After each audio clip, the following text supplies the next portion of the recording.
इन दिनों social media पर Gurmehar Kaur trend कर रही हैं। इस छात्रा को मोहरा बनाकर देश की एकता और अखंडता की बातें करने वालों को गालियां दी जा रही हैं। देशभक्ति की बात करने वालों को चुन चुन कर निशाना बनाया जा रहा है और शाब्दिक गुंडागर्दी की जा रही है। इसे सोशल मीडिया की भाषा में ट्रोलिंग कहा जाता है और सोशल मीडिया पर जो लोग ये गुंडागर्दी करते हैं उन्हें ट्रोल्स कहा जाता है। ऐसे ट्रोल्स या सोशल मीडिया के गुंडों से हर रोज मेरा सामना भी होता है। लेकिन सवाल यह है कि ये ट्रोल्स होते कौन हैं और ये ऐसा क्यों करते हैं? क्योंकि अक्सर जब भी किसी व्यक्ति या सेलिब्रिटी की सोशल मीडिया में ट्रोलिंग होती है तो वो फर्जी आईडीज के जरिए होती है। अभी तक ये सुनने में आता था कि ट्रोलिंग का ये काम पैसा देकर भी किया जा सकता है, लेकिन आज हम ये दावे के साथ कह सकते हैं कि किसी को भी सोशल मीडिया पर ट्रोल करने के लिए किराए पर ट्रोल आर्मी को लगाया जा सकता है। ये ऐसे गुंडे होते हैं जो पैसा लेकर किसी के विरोधियों की छवि को खराब करने का ठेका लेते हैं। आज हम आपको ये बताएंगे कि सोशल मीडिया की दुनिया में कितनी मिलावट हो चुकी है, किस तरह फेसबुक के लाइक्स और यूट्यूब के क्लिक्स खरीदे जाते हैं और कैसे देश में किसी भी विषय या विचारधारा को पैसा लेकर ट्रेंड करवाया जाता है। ये देश का सबसे बड़ा वैचारिक घोटाला है जिसके बारे में आज आप सबको पता होना चाहिए ताकि आप भी सावधान हो जाएं। हमने सोशल मीडिया में ऐसी फिक्सिंग करने वाली कंपनियों का एक स्टिंग ऑपरेशन किया है जिसमें कई बड़े खुलासे हुए हैं। हमने देश की 3 सोशल मीडिया मार्केटिंग कंपनीज के प्रतिनिधियों से खुफिया कैमरे पर बातचीत की। स्टिंग ऑपरेशन से हमें यह पता चला कि कोई भी व्यक्ति इन कंपनियों की मदद से अपने विरोधियों के खिलाफ सोशल मीडिया में दुष्प्रचार कर सकता है, उसकी बदनामी करवा सकता है। विरोधियों के खिलाफ सोशल मीडिया में अपशब्द कहलवाए जा सकते हैं, उन्हें बदनाम किया जा सकता है और उनके खिलाफ अफवाहें भी फैलाई जा सकती हैं। ऐसा करने के लिए इन कंपनियों के पास बाकायदा बहुत सारे लोगों की एक फौज होती है जिनके पास फेक सोशल मीडिया अकाउंट्स होते हैं। जब किसी व्यक्ति के खिलाफ ऐसा कोई कैंपेन चलाना होता है तो फिर ट्विटर, फेसबुक और व्हाट्सएप जैसे सोशल मीडिया के प्लेटफॉर्म्स का सहारा लिया जाता है। इन कंपनियों में काम करने वाले लोग टेक्निकल एक्सपर्ट्स होते हैं और अक्सर ट्रोलिंग के लिए फर्जी आईडीज का इस्तेमाल करते हैं। यहां तक कि वो ऐसा इंतजाम करके रखते हैं, ऐसे पुख्ता इंतजाम करते हैं कि पुलिस भी किसी तरीके से इनके बारे में पता ना लगा सके कि जिस आईडी से ये अपशब्द कहे गए हैं, जिस आईडी से ये संदेश भेजे गए हैं, वो किसकी है और कहां से इस्तेमाल हो रही है। ऐसे लोग फर्जी तस्वीरें और वीडियोस भी बनाते हैं और तस्वीरों को मॉर्फ करके उन्हें सोशल मीडिया पर पोस्ट करते हैं और सोशल मीडिया पर मौजूद बाकी के भोले भाले लोग उन्हीं नकली तस्वीरों को असली समझ लेते हैं। हमारी इन्वेस्टिगेशन में देश की कुछ बड़ी राजनीतिक पार्टियों और बड़ी बड़ी पार्टियों के नेताओं के नाम भी सामने आए हैं जो कि इन सर्विसेज को लेते हैं, जो कि इन कंपनियों के पास आते हैं पैसा देकर ट्रोल कराने के लिए। यानी राजनीतिक पार्टियां भी सोशल मीडिया के जरिए अपने विरोधियों के खिलाफ दुष्प्रचार फैलाने का काम करती हैं। हमारे स्टिंग ऑपरेशन में अंग्रेजी की एक बड़ी महिला टीवी पत्रकार का नाम आया है। इसके अलावा एक बड़े सोशलाइट का नाम भी आया जो कि अक्सर अंग्रेजी न्यूज चैनल्स पर लगभग हर विषय के एक्सपर्ट के तौर पर आपको दिखाई देते हैं। इन दोनों के बारे में यह पता चला कि ये दोनों ही लोग सोशल मीडिया पर प्रमोशन या रीट्वीट्स के लिए बाकायदा पैसे लेते हैं। यानी सोशल मीडिया पर एक ऐसा घोटाला हो रहा है जिसमें ना चाहते हुए भी कहीं ना कहीं आप भी हिस्सा ले रहे हैं और आपको ये बात पता भी नहीं चलती कि आप इस फिक्सिंग का शिकार हो चुके हैं।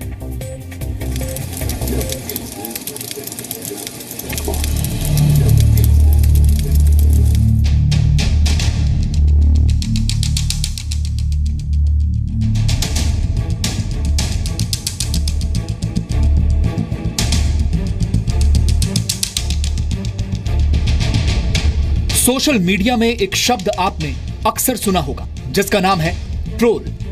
आसान भाषा में आलोचना और बहस करने वाले लोगों को ट्रोल कहा जाता है। इसका ताजा उदाहरण दिल्ली यूनिवर्सिटी की छात्रा गुरमेहर कौर है, जिनकी एक पोस्ट पर जब पूर्व क्रिकेटर वीरेंद्र सहवाग ने ट्वीट किया तो उन्हें ट्रोल कहा जाने लगा। जब अभिनेता रणदीप हुड्डा ने वीरेंद्र सहवाग के ट्वीट का समर्थन किया तो उन्हें भी ट्रोल कहा जाने लगा। और इसके बाद तो ट्विटर और फेसबुक पर राष्ट्रभक्ति और देशद्रोह की एक नई बहस शुरू हो गई, जिसमें कई सेलिब्रिटीज और खिलाड़ी जुड़ गए। लेकिन सोशल मीडिया पर नफरत का उन्माद क्या ऐसे अचानक होता है, या फिर ये एक सोची समझी साजिश होती है? क्या ये पहले से ही तय कर लिया जाता है कि किस आदमी को ट्रोल करना है? ये सवाल आज तक लोगों के दिमाग में थे जरूर, लेकिन इन सवालों का पुख्ता जवाब किसी के पास नहीं था। आपने ये जरूर नोट किया होगा कि अचानक से सोशल मीडिया पर कैसे देशभक्ति या देशद्रोह ट्रेंड करने लगता है। ये सब अचानक क्यों होता है? लेकिन आज हम पूरे दावे के साथ ये कह सकते हैं कि सोशल मीडिया पर ट्रोलिंग बाकायदा पैसे देकर होती है। आप ये जानकर चौंक सकते हैं कि साइबर अटैक के लिए ट्रोल आर्मी किराए पर भी ली जा सकती है। जी हां, मतलब एक कीमत चुकाने के बाद इस ट्रोल आर्मी के कई सारे लोग आपके प्रतिद्वंदी के खिलाफ सोशल मीडिया पर हमला बोल देंगे। ये आर्मी कैसे काम करती है? ऐसी साजिश करने का खर्च कितना होता है? क्या इसमें कोई खतरा भी है?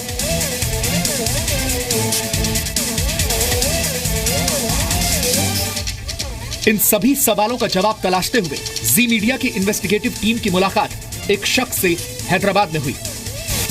यह है वैल्यू फॉर ब्रांड नाम की सोशल मीडिया मार्केटिंग कंपनी के को-फाउंडर और मैनेजिंग डायरेक्टर सुभाशीष चक्रवर्ती। इस शख्स से हमने एक पॉलिटिकल पार्टी के प्रतिनिधि बनकर लगातार बातचीत की और फिर मुलाकात की जगह और समय तय हुआ। इस मुलाकात में हमें इस शख्स ने विस्तार से बताया कि कैसे वो हमारे कुछ अलग अलग प्रतिद्वंदियों के खिलाफ सोशल मीडिया पर साजिश रचने, उन्हें गालियां देने, बदनाम करने और उनके खिलाफ अफवाह फैलाने में हमारी मदद कर सकता है। ऐसा करने से हमारे प्रतिद्वंदियों की इमेज को भी ये कथित तौर पर डैमेज कर सकता है और किसी को भी हम पर शक नहीं होगा। सबसे पहले तो ये कि अगर जो ट्रोल्स की बात करें तो जो कुछ एक तो आपने बताया इमेज वाला, लेकिन दूसरा जो एक होता है जिसमें बहुत सारे लोग गालियाँ देते हैं, उसको हम काउंटर करेंगे ना। नहीं तो हमको अगर देना है हाँ तो क्या वो पॉसिबल है? हाँ है ना। तो वो कैसे होगा? वही सेम चीज़ है। हम आईपीएल आउट कर रहे हैं, nobody can figure out person बंदा कौन है। हमारे पास बहुत सारा आईडीज है, ठीक है। उस एनोनिमस आईडीज के थ्रू हम उसको गाली दे सकते हैं। ओके, कुछ भी लिख सकते हैं। अच्छा, माँ बहन भी कर सकते हो। हाँ, बेसिकली वही पूछना था। मंगा भी कर सकते हैं। सुना आपने, ये शख्स बता रहा है कि फेसबुक और ट्विटर पर फर्जी अकाउंट से ये आपके प्रतिद्वंदियों पर कैसे साइबर अटैक करवा सकता है। लेकिन क्या इस तरीके से पुलिस और साइबर सेल जैसी जांच एजेंसियों को भी चकमा दिया जा सकता है? क्योंकि आप एट ए टाइम पे कोई हैशटैग को ट्रेंड करवाएंगे अचानक से, और अगर मान लीजिए थोड़ा सा अग्रेसिव हो गया या जिसमें बहुत सारी गालियाँ अगर आप जिसको भी दोगे तो वो तो कुछ ना कोई दिक्कत नहीं, तो वो कुछ ना कुछ तो रिवर्ट देगा। पता मान लीजिए अगर उसने साइबर सेल को कंप्लेन कर दी तो उसमें फिर वो ट्रैक नहीं हो सकता कि कुछ नहीं, सोर्स कहाँ से हुआ था कैसे। यानी कानून से खुलेआम खिलवाड़ हो रहा है। सोशल मीडिया के नाम पर किसी को भी फर्जी आईडी से गाली दो और कानून आपका कुछ नहीं बिगाड़ सकता। अब ये भी जान लीजिए कि लाइक खरीदने से लेकर कंटेंट को वायरल करवाने तक और ट्रोल करने से लेकर अफवाह फैलाने तक का रेट कार्ड है क्या? आप मान के चलो 4 रुपीज के आसपास, पर 3 रुपीज to 4 रुपीज जेन्युइन, जो आपका ड्रॉप आउट रेट कम होगा। अच्छा, पर व्यू 3 to 4 ड्रॉप आउट्स कम होता है, ठीक है। और उसमें क्या होता है, ड्रॉप आउट्स कम होता है ना, तो फिर वो एड ऑन भी कर देता है कुछ। तो यानी अगर 1 लाख व्यू के लिए हम लोगों को कितना जाएगा? उसमें 3 से 4 लाख। अब सवाल यह है कि इन लोगों का इस्तेमाल कौन करता है? इस शख्स ने हमारे खुफिया कैमरे पर इस देश की बड़ी राजनीतिक पार्टियों के कई नेताओं का नाम लिया और दावा किया कि बड़े बड़े नेताओं के लिए इस व्यक्ति ने सोशल मीडिया पर फिक्सिंग का काम किया है। इस बात की कोई पुष्टि नहीं है, इसलिए हम आपको उन नेताओं के नाम नहीं बता रहे हैं। नहीं, मैंने बहुत लोगों के साथ काम किया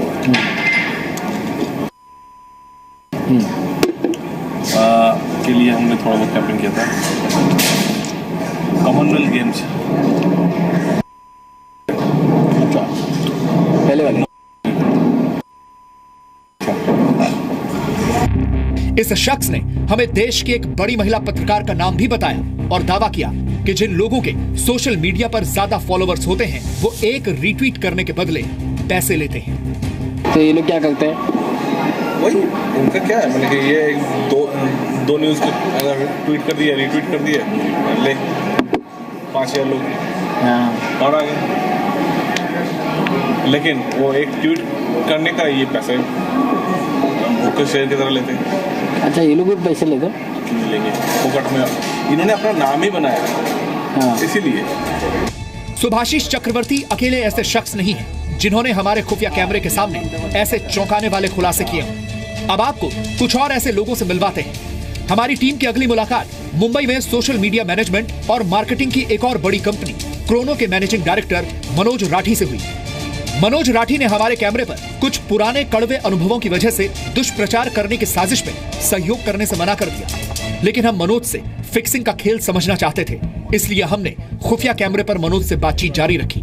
हमारी इस बातचीत में आप ये जानकर चौंक जाएंगे कि कैसे इन कंपनियों के पास लाखों लोगों के फोन नंबर जैसी निजी और अहम जानकारियां हैं, जिसे बाकायदा लिंग, जाति, धर्म और इलाके के तौर पर बांटा गया है और जरूरत पड़ने पर राजनीतिक पार्टियों के फायदे के लिए इस डेटा का इस्तेमाल किया जा सकता है। दो टाइप के सेक्शन रीच है। इसमें कैसा है, सबसे पहले तो आपको डेटाबेस का सपोर्ट चाहिए। ओके। तो जहाँ तक डेटाबेस का सपोर्ट है, हम लोग 5 तरीके से सपोर्ट करते हैं डेटाबेस में। Pin code wise, city wise, gender, age, और अभी जो इलेक्शंस में काफ़ी काम आता है वो है कम्युनिटी। ओके। तो खाली महाराष्ट्रियंस को टारगेट करना है, काफ़ी इसको टारगेट करना है, तो ये सब बेसिस पर अपने डेटा को फिल्टर कर सकते हैं। कम्युनिटी में कौन कौन से ऐसे ऑप्शन होते हैं अपने पास? सिर्फ महाराष्ट्र ऐसे ऑप्शन है, गुजराती अलग होगा? Every single community. ओके। आप मेरे को कम्युनिटी बताओ, खाली मुस्लिम्स करना है, खाली ये करना है, वो मैं कर सकता हूँ। अच्छा। आप मुझे हर कम्युनिटी बता सकते हैं। ओके। कोई इशू नहीं है। And we have city wise available. Okay. आप मुझे बोले खाली यूपी में, लखनऊ में करना है, कानपुर में करना है, तो मैं कर सकता हूँ। इस तरीके के डेटा अगर गलत हाथों में चले जाएं, तो इसके इस्तेमाल से समाज में द्वेष फैलाने का काम भी आसानी से किया जा सकता है। अब आगे आप इन सब की कीमत भी सुन लीजिए। अभी SMS, ईमेल, व्हाट्सएप, टेलीकॉलिंग और MMS, इनके तो मेरे पास में स्टैंडर्ड रेट स्ट्रक्चर्स हैं। ओके। तो इसमें कैसा है, जैसे 25 लाख, 50 लाख, 1 करोड़, 2 करोड़, 5 करोड़। तो इलेक्शंस के टाइम पे लोग यूजुअली क्या करते हैं, या पॉलिटिशियंस क्या करते हैं, यूजुअली वो एक पैकेज का खरीद लेते हैं। ओके। ये सारे पैकेजेस का टोटल 1 ईयर का वैलिडिटी। ओके। आप एक साल में कभी भी यूज़ कर सकते हो। आज 2 लाख भेजो, 50,000 भेजो, कल 1 लाख भेजो, परसों 2 लाख और भेजो। जब तक ये आपके पास में पैकेजेस पड़े तब तक आप यूज़ करते हो। जैसे ही पैकेज खत्म हुआ, आप रिफिल करा। इस बातचीत में हमें यह भी पता चला कि ये कंपनियां कैसे telecom regulatory authority of India यानी ट्राई के नियमों की धज्जियां उड़ाती हैं। इन कंपनियों की पहुंच DND यानी डू नॉट डिस्टर्ब वाले नंबर्स की लिस्ट में शामिल लोगों तक भी है। ट्राई के मुताबिक मार्केटिंग और एडवर्टाइजिंग की कंपनियां बिना ग्राहकों की इजाजत के उन्हें कोई फोन या SMS नहीं कर सकती। SMS में मैं DND भी कर सकता हूँ और नॉन DND भी कर सकता हूँ। मेरे पास में दोनों ऑप्शन है। और इस नॉन DND का मतलब DND किसको बोलते हैं? Do not disturb list. हाँ। तो जैसे अभी मार्केट में कैसे do not disturb list, right, जितने भी VIP लोग हैं, बड़े लोग हैं, वो सारे के सारे जिसमें आपको मार्केटिंग से रिलेटेड जो है मैसेजेस और कॉल्स नहीं जाता है। करेक्ट। मैं उस पर भी करवा सकता हूँ। Okay.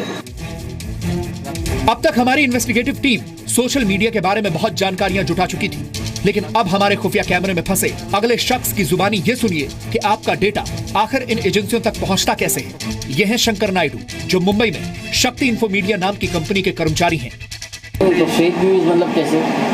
We have automated feeder systems which we call, they feed for news. अच्छा, ऐसा भी हो सकता है? हाँ जी, लाइक्स पे हम लोग फेक लाइक्स क्रिएट करवा सकते हैं। ये लाइक्स तो यूट्यूब पे या फेसबुक में? अच्छा। All of a sudden you want 10,000 likes, 20,000 likes. We can create that kind of like. अब इस व्यक्ति ने हमारे खुफिया कैमरे पर एक और बड़ा खुलासा किया है। शंकर नायडू ने यह भी बताया कि कैसे इन कंपनियों के पास आपका फोन नंबर, ईमेल ID या बाकी पर्सनल जानकारियां पहुंचती हैं। जैसे अभी मेरा नंबर जो है वो आपको कैसे पता होगा कि कौन से पिन कोड का है? अच्छा, ये कैसा होता है कि Amazon, Flipkart, Snapdeal ये सब डिलीवरी देते हैं। तो उनके जो डिलीवरी एजेंट्स हैं उनके पास डेटा है, वो डेटा हम लोग कंपाइल करते हैं। इससे ये कंफर्म होता है कि भाई ये एक स्पेसिफिक पिन कोड से है या एक स्पेसिफिक एरिया से है। अब सवाल यह है कि क्या ये सब कुछ गैर कानूनी है, और अगर ऐसा है तो क्या हमारी पुलिस की साइबर सेल इनसे निपटने में सक्षम है? कानून बहुत अच्छा है, लेकिन जैसे जैसे हर नया है, इसलिए हर दिन एक नया चैलेंज इन्वेस्टिगेशन के लिए और प्रोसिक्यूटिंग अथॉरिटी के लिए आता है, कोर्ट्स के लिए भी आता है, कि जिसके बेसिस पे होता है कि इसमें क्या पनिशमेंट लगता है और इसमें क्या डिफेंस हो सकता है। इसमें डिफेंसेस तो हर एक सिचुएशन में बनते हैं, केस टू केस बेसिस पे उसके डिफेंस निकाले जाते हैं। प्रावधान अच्छे हैं, इम्प्लीमेंटेशन में थोड़ी सी सख्ती बरती है। तो कुल मिलाकर सोशल मीडिया पर जो ट्रोलिंग आप देखते हैं, जरूरी नहीं कि वो पूरा सच हो, क्योंकि सच तो ये भी है और आलोचना ये सब कुछ फिक्स्ड है, क्योंकि पैसे देकर कोई भी ऐसा करवा सकता है। इसलिए अगली बार सोशल मीडिया पर ट्रोलिंग करने से पहले यह बात ध्यान रखें कि आप जाने अनजाने में इस फिक्सिंग का हिस्सा बन सकते हैं। राकेश त्रिवेदी, जी मीडिया, मुंबई।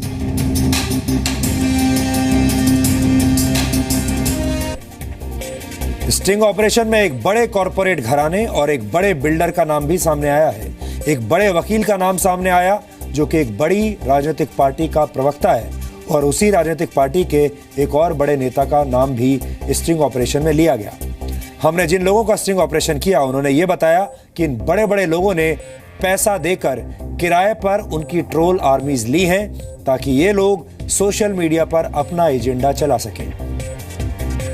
हमें लगता है कि इस मामले की और गहराई से जांच करने की जरूरत है, इसलिए हमने ये तमाम नाम आपके सामने सार्वजनिक नहीं किए, लेकिन जब इन नामों की पुष्टि हो जाएगी तो हम ये सारे नाम आपको जरूर बताएंगे। सोशल मीडिया एक ऐसा प्लेटफॉर्म है जिस पर हम सब हिस्सा ले रहे हैं। जाने अनजाने में हम भी कहीं ना कहीं किसी ट्रोलिंग का हिस्सा बनते हैं। सोशल मीडिया में किसी भी मुद्दे पर पक्ष रखने की आज़ादी सभी को है और हम भी इस आज़ादी का पूरा समर्थन करते हैं, लेकिन इस आज़ादी के नाम पर किसी को अपशब्द कहना ये सही बात नहीं है। जिन लोगों से आपके विचार मेल नहीं खाते उनकी आप आलोचना तो कर सकते हैं, लेकिन उन्हें अपशब्द नहीं कह सकते। जब कोई पार्टी या कोई व्यक्ति बाकायदा ठेका देकर अपने विरोधियों को अपशब्द कहती है तो इससे बड़ा वैचारिक घोटाला दूसरा नहीं हो सकता। इन सारे मामलों में सबसे बड़ा लूपहोल यह है कि लोग इसके बारे में शिकायत नहीं करते और सोशल मीडिया पर होने वाली गलत हरकतों को नजरअंदाज करते हैं। इसलिए आज हमारी सलाह आपको यह है कि एक तो जब भी आप इस तरह के ट्वीट्स या इस तरह के संदेश सोशल मीडिया पर पढ़ें तो आंख बंद करके उन पर विश्वास ना करें, सोचने की कोशिश करें कि इसके पीछे क्या एजेंडा हो सकता है, ऐसा क्यों हो रहा है, और ये भी देखें कि उस संदेश को पोस्ट करने वाला व्यक्ति कहीं कोई फेक आईडी वाला व्यक्ति तो नहीं है। और दूसरी बड़ी बात यह है कि अगर आप इस ट्रोलिंग का शिकार हो रहे हैं तो चुपचाप मत बैठिए, उसकी शिकायत जरूर कीजिए।